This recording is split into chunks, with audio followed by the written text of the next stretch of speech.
Le centre commercial de l'Ohio bourdonne de vie un jour ordinaire.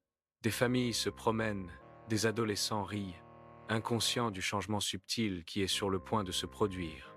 Kyle Brennan, dans la trentaine, semble pressé lorsqu'il entre dans un couloir de service banal, un contraste saisissant avec l'animation du centre commercial.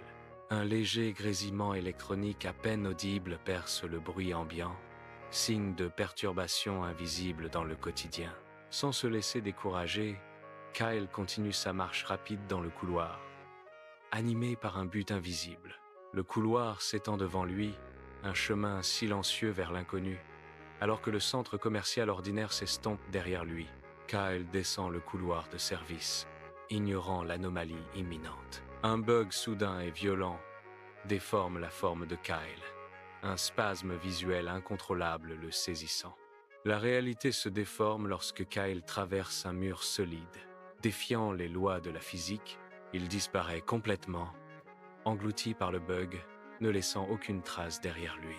Le son de dysfonctionnement s'intensifie jusqu'à atteindre un paroxysme, puis s'arrête brusquement, plongeant le couloir dans le silence.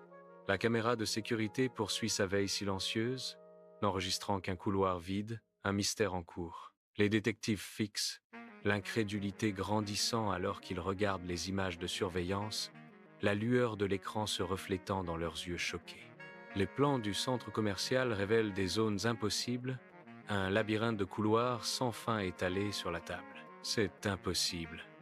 Il a juste disparu, dit un détective, sa voix mêlant frustration et crainte.